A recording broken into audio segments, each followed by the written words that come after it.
Olá, cumprimento a todos que estão conosco neste momento e agradeço pelo convite de estar aqui com os senhores. Para resumir o que eu penso sobre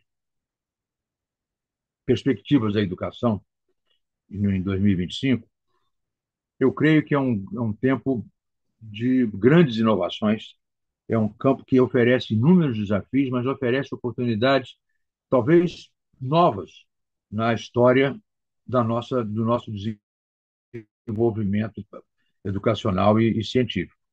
Vejam, o contraditório que possa parecer isso que eu estou dizendo, que há muita esperança, a Universidade de Oxford acabou de eleger como palavra do ano a palavra brain rot, ou seja, o apodrecimento cerebral.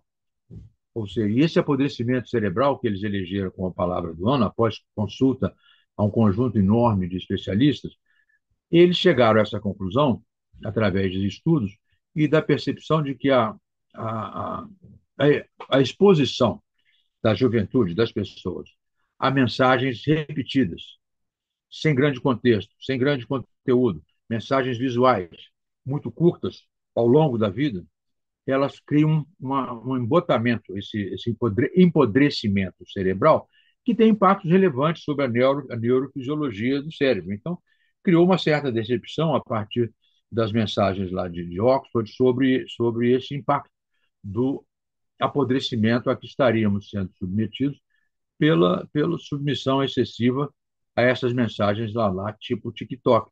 Com um agravante para eles, que essas mensagens são essencialmente verbais. Elas se dão através da fala e da imagem. Elas não contêm texto. E sabemos hoje que o aprendizado da leitura teve impactos relevantes sobre a evolução da neurofisiologia cerebral. Então, nós estaríamos, talvez, para uma grande massa de pessoas, transitando na direção da fala ser mais importante do que outros registros, falas e imagens, o que é, de fato preocupante. Agora, e as pessoas, por causa disso, eles evitariam, não teriam mais paciência para lidar com temas complexos, com temas mais longos, com argumentações mais severas, antecipando, portanto, um futuro medíocre. Mas veja, ao mesmo tempo que Oxford está dizendo isso, nos anos recentes nós estamos vivendo com uma proliferação de inovações científicas importantíssimas na medicina, descobertas sobre novos tratamentos, novas capacidades eletrônicas de você enxergar pedaços do corpo humano para produzir diagnóstico, grandes inovações na ciência, por exemplo, na inteligência artificial, tem sido um progresso vertiginoso, e talvez o que seja mais visível são grandes inovações na astronomia, no conhecimento de tecnologia espacial, engenharia espacial, eletrônica espacial, e, isso cria uma grande esperança pelo seguinte: até hoje, a humanidade viveu com essas questões das descobertas espaciais como grande parte como ficção, uma coisa muito distante, uma geração que até se acostumou com Flash Gordon e as viagens espaciais, ou no cinema, com Star Trek, ou com Júlio Verne, por exemplo, em que essas coisas eram tomadas como ficções. Nós agora estamos observando que, no caso do avanço aeroespacial, ele tem sido feito por indivíduos, porque é uma novidade planetária no mundo, que é a existência agora de um número grande de multibilionários, que é uma novidade no século XXI. Nós não tínhamos bilionários dando sopa por aí nos séculos passados. E neste século, principalmente agora na segunda década do século, eles estão ativos de uma maneira inacreditável, como pessoas, estão sendo, parecem grandes conquistadores, grandes colonizadores, E não são apenas os dois ou três ou quatro ou cinco que estão em atividade nos Estados Unidos. Há fenômenos semelhantes acontecendo na Austrália e em Israel, vários países, inclusive países de aproximadamente estágio socioeconômico e científico parecido com o Brasil, como a Índia, já conseguiu avanços inimagináveis na ciência aeroespacial, inclusive conquista da Lua e tudo mais. Obviamente, o Brasil um pouco a lamentar nisso. Mas vejam, é como se existisse um novo momento das grandes descobertas, uma revolução sobre a visão de mundo que os nossos jovens vão ter. Não é mais ficção. Há uma nova existência das pessoas, uma nova existência, uma compreensão sobre a Terra e os planetas que nós não tínhamos antes. Obviamente, cria grande esperança e cria essa novidade, né? Esses bilionários indômitos, que são pessoas, parece que ninguém controla, parecem grandes descobridores, às vezes meio arrogantes, às vezes muito criativos, mas é uma versão de indivíduos que nós não conhecíamos antes. E essas questões todas de descobertas científicas eram todas atribuídas a organizações, a NASA, a Autoridade Espacial, Aeroespacial Europeia. Mas agora não, são pessoas, são indivíduos. Imagine o impacto que isso terá sobre a concepção de futuro das pessoas mais jovens, como se estivéssemos vivendo as grandes descobertas de novo. Mas, por contraditório que isso também aconteça, há um reforço na, na dimensão ideológica de preferências em avanços educacionais. Há pessoas, há grupos, às vezes até estados e países, que não acreditam em evolução baseada em fatos, como temos hoje vários estudos baseados em fatos. Fatos são a lógica da ciência. E há muitas argumentações que são baseadas em ilusões, em percepções, em crenças, e elas estão também se reforçando, porque, afinal, nossa alma é infinita. Não quer dizer que, por avançarmos cientificamente de um lado, nós vamos eliminar essa criatividade mítica e mística que existe na alma humana. Por exemplo, o estado do Texas agora, recentemente, permitiu a revisão de estruturas curriculares do ensino médio para incorporar conhecimentos a partir dos livros bíblicos. Ou seja, as disciplinas poderão também sofrer uma influência da explicação bíblica sobre fatos e eventos. Ora, há fundamentalistas, e no Texas alguns até, que afirmam que a Terra tem 7.000 anos. O mundo tem 7.000 anos, não só a Terra, todos os planetas têm 7.000 anos, que é quando foram criados os mundos, as pessoas, os indivíduos, pela divindade. Então, segundo essa concepção, não teria havido dinossauros há 300 mil anos atrás, nem teriam ocorrido cataclismos, grandes cataclismos na Terra, de congelamentos, de resfriamentos, que levassem à transformação e acomodação não só da Terra, como das espécies que aqui vivem. Não existiriam homens ancestrais. Tudo teria começado há 9.000 anos. Se dinossauros tivessem existido, eles existiram agora, nesse período de 9.000 anos e não antes. Veja, isso é um fundamentalismo que é conhecido e que faz parte do debate das preferências humanas. E neste caso do Texas, o exemplo que eu estou dando, ele já foi agora autorizado como política estadual, a possibilidade de fazer isso. Agora, ao mesmo tempo em que acontecem essas duas coisas, também se iniciam processos de combate à ideia do apodrecimento cerebral ou também à ideia da supremacia do conhecimento não baseado em fatos. Vários países, e o Brasil agora se juntou a eles, começaram a administrar a exposição de jovens estudantes às redes sociais, aos telefones, aos eletrônicos na sala de aula. Ou seja, reconhecido um problema, reconhecido através de estudos e fatos, os países começaram a tomar providência, o que é que indica uma esperança. Ou seja, reconhecemos um problema, o apodrecimento cerebral, e estamos tratando de resolvê-lo e de administrá-lo com base em fatos e em conhecimentos, o que é um grande avanço. No conjunto de teorias baseadas em fatos versus o conjunto de teorias baseadas em ilusões ou crenças, não acredito que isto vá mudar.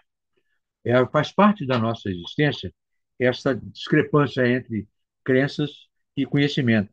Mas isso não significa, muitas vezes, um conflito, como agora, no momento, em alguns casos, tem se transformado num conflito. Então, o avanço que nós precisamos ter, que a gente já vê em alguns casos, é que se buscar uma existência pacífica entre essas doutrinas e o conhecimento baseado em fato, para que eles não sejam conflitantes, para que seja possível absorver a ideia de doutrinas religiosas, por exemplo. Há os debates sobre a criação inteligente, o experimento inteligente, que ele teria havido uma criação, mas ele seria administrada por um ser inteligente que entendia o processo de avanço e de evolução.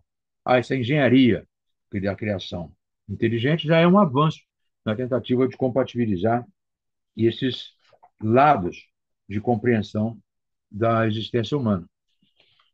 Por essa razão, por esse conjunto de questões que eu estou listando aqui, eu acho que é uma época de muita esperança. Se estivermos, de fato, vivendo uma nova era dos grandes descobrimentos, novas existências da Terra, que nós conhecemos no século XV, século XVI, esta época criará gerações incríveis, gerações com novas expectativas e requererá um processo educacional muito mais abrangente, muito mais intenso na capacidade de se entender, de entender o mundo, de entender questões complexas. Isso será suficiente para combater a exposição excessiva àquilo que se chama podridão cerebral? Olha, não se sabe muito bem, não se sabe nem muito bem se esta exposição grande a esses eventos transmitidos pela fala e pela imaginação, e pelas imagens, seriam suficientes para causar isso que Oxford chama de eh, podridão cerebral. Até mesmo porque grandes avanços da inteligência artificial se relacionam com a humanidade através de respostas verbais, às vezes imagem, mais raramente em texto. Então, veja, principalmente por essas razões de grandes novidades no conhecimento humano, até mesmo sobre aquilo que dificulta o conhecimento humano, me leva a concluir de que vivemos épocas de grandes avanços educacionais. Agora, como fica o Brasil numa época de grandes avanços educacionais? Porque nós estamos tratando de avanços planetários, não é isso? O Brasil, do ponto de vista científico, sequer conseguiu lançar um foguete ali daquela base de lançamento do Maranhão. Ou seja, nossa capacidade analítica, nossa capacidade de execução tem ficado um pouco a dever, assim como tem ficado a dever a alfabetização dos estudantes, tem ficado a dever a nossa responsabilidade com o número de estudantes que não finalizam o ensino médio. Nós hoje sabemos que o ensino superior, em muitas áreas, tem uma evasão superior a 50%, e nós conhecemos as dificuldades que são trazidas pela ausência de professores de química, física e matemática em grande parte do sistema educacional brasileiro. Há regiões que o professor de química tem mais da metade, até 60% das disciplinas são ensinadas por professores de outras áreas. Mas veja, falando isso tudo, ainda assim você acha que há alguma esperança? Certamente que sim, porque veja, é com base na criatividade, na engenhosidade, nas inovações, que nós sempre conquistamos essas dificuldades que levam ao apoderamento das mentes humanas por uma certa podridão doutrinária. Nós estamos vencendo. Como o mundo é muito conflitivo hoje, tudo tomou um grande aspecto ideológico, embora no final do século, no final do ano 2024, isso tenha começado a se reverter, principalmente no sistema universitário de outros planetas, de outros países, não no nosso, nós temos administrado muito bem essas idiosincrasias da nossa alma humana. Então, veja, no começo do ano, eu acho muito bom que possamos conversar dessa maneira aberta e franca, e peço desculpa por tratar do tema com tal generalidade, mas eu não vejo outra maneira de você olhar os avanços educacionais e as expectativas, a não ser através desses grandes eventos. Porque esses pequenos problemas que nos povoam são pequenos, mas são grandes, mas parecem pequenos do ponto de vista planetário. A alfabetização não está indo bem, não estamos conseguindo completar muito bem o segundo grau. Esses problemas, eles se ajustam a essas grandes novidades planetárias e a grande elite do conhecimento que se apresenta. O Brasil tem muito a fazer nisso, muito a avançar nisso, mas acho que estamos num caminho em que nós não somos dissonantes no mundo. Nós fazemos parte de um mundo esperançoso de sistemas educacionais, se abstrairmos esses conflitos que frequentemente nos levam à politização, a polêmicas que são desnecessárias ou não têm virtualidade, não têm materialidade suficiente.